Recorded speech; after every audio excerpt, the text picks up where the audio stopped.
The night my neighbor knocked on my door at 11:47 p.m., I thought she was coming to borrow sugar again.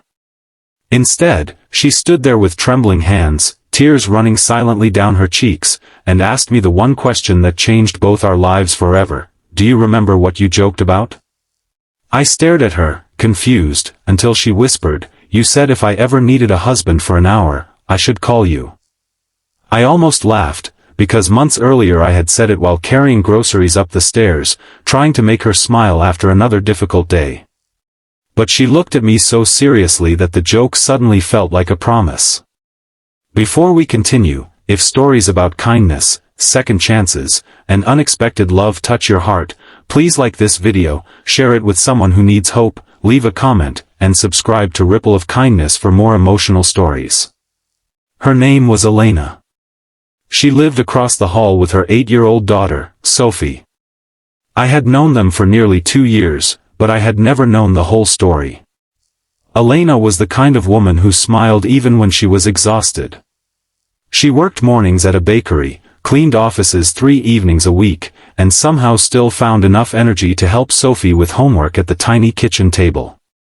Her husband had left them years earlier, promising to return after he'd got his life together. He never did.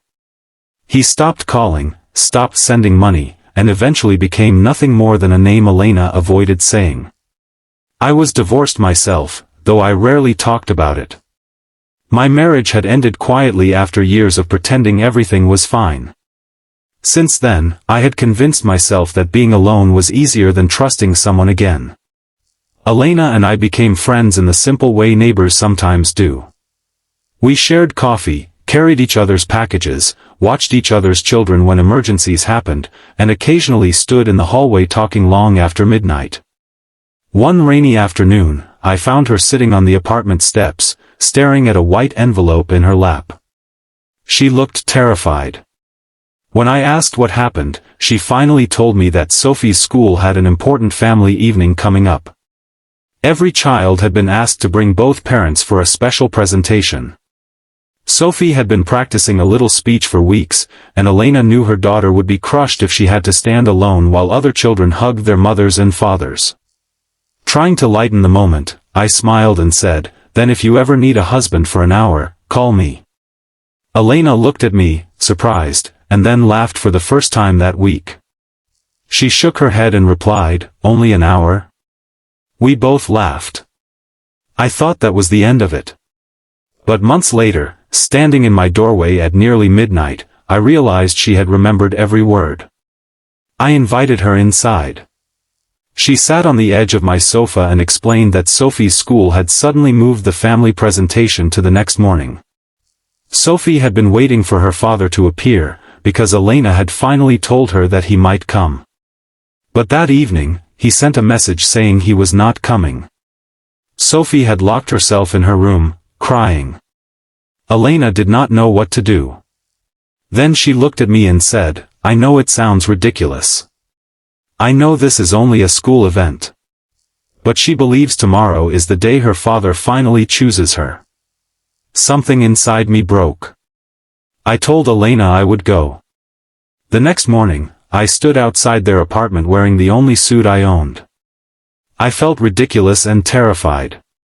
Elena opened the door and stared at me. For a moment, neither of us spoke. Then Sophie appeared behind her mother, holding a small paper flower she had made at school. She looked at me and asked, are you really coming?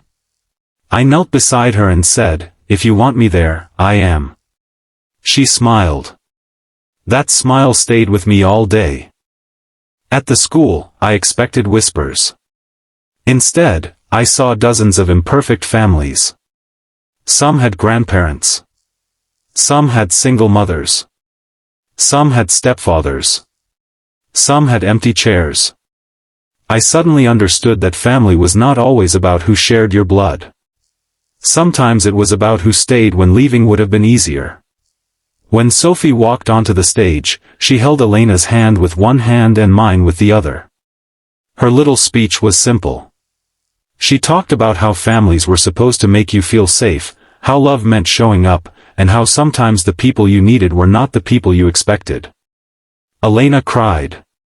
So did I. After the event, we went to a small cafe.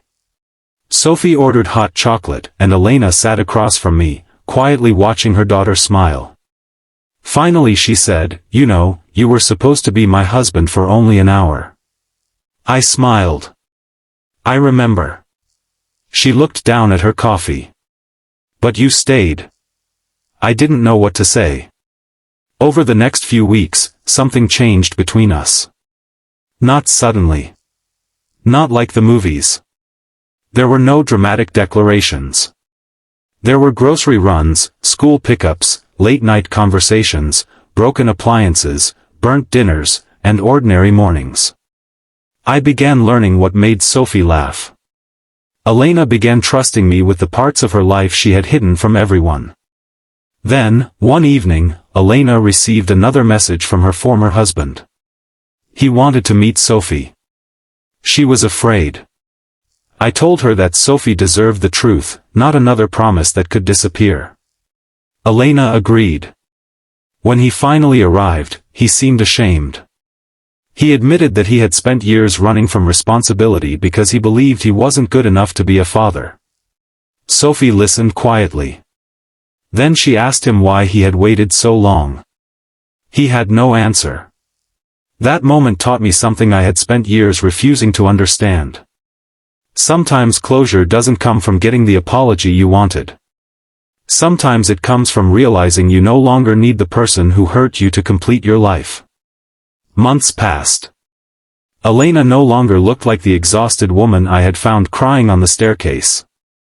She still worked hard, still worried about money, still had difficult days. But she laughed more. Sophie laughed more. And somehow, without either of us planning it, I became part of their little family. One evening, Elena and I stood outside our apartments watching the sunset. She looked at me and said, "Do you remember the first thing you ever promised me?" I laughed. "That I'd be your husband for an hour?" She smiled. Then she stepped closer and whispered, "You were wrong." My heart began beating faster. She took my hand and said, "It didn't take an hour. It took months for me to understand that the person I needed wasn't someone pretending to be my husband. It was someone who was willing to stay long after the pretending was over." I squeezed her hand. "I don't want an hour," she continued. "I want a lifetime, if you still want one too."